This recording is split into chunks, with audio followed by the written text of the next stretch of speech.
ಓಹ್ ಬಂದ್ರಾ? ಬನ್ನಿ ಬನ್ನಿ. Cinema ಅನೌನ್ಸ್ಮೆಂಟ್ಗಳಿಂದ ಹೈಪನ್ನು create ಮಾಡೋದು ದೊಡ್ಡದಲ್ಲ, ಬಟ್ ಆ ಹೈಪನ್ನು ಕೊನೆವರೆಗೂ ಹಾಗೆ ಉಳಿಸಿಕೊಳ್ಬೇಕು. ಆ್ಯಂಡ್ ಆ ವಿಷಯದಲ್ಲಿ ಈ ಟೀಮ್ ಸಕ್ಸಸ್ ಆಗುತ್ತೆ ಅನ್ನಬಹುದು. ಹೌದು, ಭೈರವನ ಕೊನೆ ಪಾಠ ಸಿನಿಮಾದ ಫಸ್ಟ್ ಲುಕ್ ರಿಲೀಸ್ ಆಗಿದೆ. ಹಾಗಿದ್ರೆ ಲುಕ್ ಹೇಗಿದೆ ಮತ್ತು ಏನೆಲ್ಲ ಇಂಟ್ರೆಸ್ಟಿಂಗ್ ವಿಷಯಗಳಿವೆ ಎಲ್ಲವನ್ನೂ ಕೂಡ ಡಿಸ್ಕಷನ್ ಮಾಡುವ. ಅದಕ್ಕೂ ಮುಂಚೆ ಚಾನಲ್ಗೆ ಹೊಸಬರಾಗಿದ್ದರೆ ಚಾನಲನ್ನು ಸಬ್ಸ್ಕ್ರೈಬ್ ಮಾಡಿಕೊಂಡು ಪಕ್ಕದಲ್ಲಿರೋ ಗಂಟೆಯನ್ನು ಕೂಡ ಬಾರಿಸ್ಬಿಡಿ.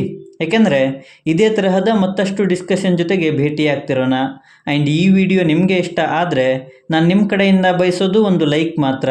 ಅದನ್ನು ಕೂಡ ಕೊಟ್ಟು ವಿಡಿಯೋನ ಕಂಪ್ಲೀಟಾಗಿ ನೋಡಿ. ಭೈರವನ ಕೊನೆ ಪಾಠ ಇದು ಹೇಮಂತ್ ರಾವ್ ಅವರ ನಿರ್ದೇಶನದಲ್ಲಿ ಡಾಕ್ಟರ್ ಶಿವರಾಜ್ಕುಮಾರ್ ಅವರ ಮುಖ್ಯ ಪಾತ್ರದಲ್ಲಿ ಬರ್ತಿರೋ ಸಿನಿಮಾ. ವೈಶಾಖ್ ಜೆ ಫಿಲ್ಮ್ಸ್ ಅವರು ಈ ಸಿನಿಮಾನ ಪ್ರೊಡ್ಯೂಸ್ ಮಾಡ್ತಾ ಇದ್ದಾರೆ.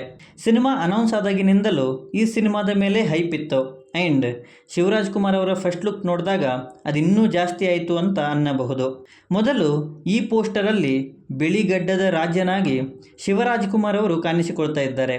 ಆ್ಯಂಡ್ ಅವರು ತಮ್ಮ ಏಜ್ಗೆ ತಕ್ಕ ಪಾತ್ರಕ್ಕೆ ಎಷ್ಟು ಸೂಕ್ತರಾಗ್ತಾರೆ ಅನ್ನೋದನ್ನು ಇದು ಇಂಡಿಕೇಟ್ ಮಾಡುತ್ತೆ. ಇನ್ನೊಂದು ಪೋಸ್ಟರಲ್ಲಿ ರಾಜನ ವೇಷದಲ್ಲಿ ಶಿವಣ್ಣ ಅವರು ಏನನ್ನು ಹುಡುಕ್ತಾ ಇರೋ ಹಾಗಿದೆ.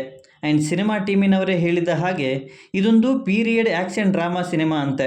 ಅದರಲ್ಲೂ ಟೈಟಲ್ ಹೇಳೋ ಹಾಗೆ ಇದು ಭೈರವನ ಕೊನೆ ಪಾಠ. ಆ್ಯಂಡ್ ಮೇ ಬಿ ಆ ಪಾಠದ ಹುಡುಕಾಟದಲ್ಲಿ ಶಿವರಾಜ್ಕುಮಾರ್ ಅವರು ಇದ್ದಾರೆ ಅನ್ನೋದನ್ನು ಇದು ಇಂಡಿಕೇಟ್ ಮಾಡುತ್ತೆ ಅನ್ಕೋತೀನಿ.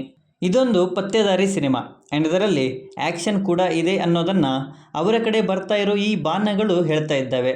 ಜೊತೆಗೆ ಆ ಹಾವು ಅವರನ್ನು ಸುರುಳಿಯಂತೆ ಸುತ್ತಿದ ಹಾಗೆ ಕಾಣಿಸುತ್ತೆ. ಅವರು ಯಾವುದೋ ಹುಡುಕಾಟದಲ್ಲಿದ್ದಾಗ ಅದು ಅವರಿಗೆ ತೊಂದರೆಯನ್ನು ಕೊಡುವುದರ ಸಂಕೇತ ಇರಬಹುದು ಇದು. ಇನ್ನು ಇಲ್ಲಿ ಲೆಸನ್ಸ್ ಫಾರ್ ಅ ಕಿಂಗ್ ಅಂತ ಇದೆ. ಸೊ ರಾಜನಿಗೆ ಪಾಠ ಅಂತ. ಹಾಗಿದ್ರೆ ಭೈರವ ಅನ್ನೋದು ಶಿವಣ್ಣ ಅವರ ಕ್ಯಾರೆಕ್ಟರ್ ಅಲ್ಲದೆ ಅದು ಬೇರೆಯೇ ಇರಬಹುದು. ಆ್ಯಂಡ್ ಶಿವಣ್ಣ ಅವರೇ ಈ ಭೈರವನ ಕೊನೆ ಪಾಠಕ್ಕಾಗಿ ಹುಡುಕಾಡ್ತಾ ಇದ್ದಾರೆ ಅನ್ನೋದೇ ಸಿನಿಮಾ ಆಗಿರುತ್ತೆ ಅನ್ಕೋತೀನಿ. ಜೊತೆಗೆ ಈ ದಾರಿ ಅಷ್ಟು ಸುಲಭದ್ದಲ್ಲ. ಈ ಪೋಸ್ಟರಲ್ಲಿ ನಾವು ನೋಡ್ಬೋದು ಸುತ್ತಲೂ ಬಾಣಗಳು, ಬಟ್ ಮಧ್ಯದಲ್ಲಿ ಸುಂದರವಾದ ಹೂ ಮತ್ತು ಆ ಹೂವು ಆ ಕೊನೆಯ ಪಾಠನ ಇಂಡಿಕೇಟ್ ಮಾಡುತ್ತೆ ಅಂತ ನನ್ನ ಅನಿಸಿಕೆ. ಮತ್ತು ಆ ಹೂ ಸಿಗಬೇಕಂದ್ರೆ ಈ ಬಾಣ ಹಾವು ಅನ್ನೋ ಎದುರಾಳಿಗಳನ್ನು ಕಿಂಗ್ ಎದುರಿಸಿ ಬರಬೇಕು ಅನ್ನೋದು ಇದರ ಅರ್ಥ.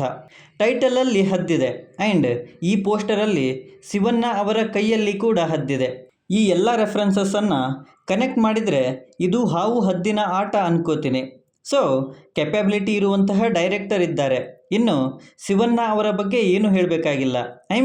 ಅವರು ತಮ್ಮ ಸ್ಕ್ರಿಪ್ಟ್ ಸೆಲೆಕ್ಷನ್ನಿಂದಾನೇ ನಮ್ಮನ್ನು ಇಂಪ್ರೆಸ್ ಮಾಡ್ತಾ ಇದ್ದಾರೆ ಮತ್ತದು ಇಲ್ಲಿ ಕೂಡ ಆಗಿದೆ. ಈ ಸಿನಿಮಾ ಮೇ ಬಿ 2025ರಲ್ಲಿ ರಿಲೀಸ್ ಆಗುತ್ತೆ ಆ್ಯಂಡ್ ನಾವು ಅಲ್ಲಿವರೆಗೂ ಕಾಯಲೇಬೇಕು. ಇವಿಷ್ಟು ನನಗೆ ಕಂಡ ವಿಷಯಗಳು. ಸೊ ಇದರ ಬಗ್ಗೆ ನಿಮ್ಮ ಅನಿಸಿಕೆ ಏನೇ ಇದ್ದರೂ ಕೆಳಗಡೆ ಬರೆದು ತಿಳಿಸಿ. ಮತ್ತು ಈ ವಿಡಿಯೋ ನಿಮಗೆ ಇಷ್ಟ ಆಗಿದ್ರೆ ದಯವಿಟ್ಟು ನನ್ನ ಚಾನಲನ್ನು ಸಬ್ಸ್ಕ್ರೈಬ್ ಮಾಡಿಕೊಂಡು ಸಪೋರ್ಟ್ ಮಾಡಿ. ಕೊನೆಯಲ್ಲಿ ಆದಷ್ಟು ಬೇಗ ಸಿಗೋಣ.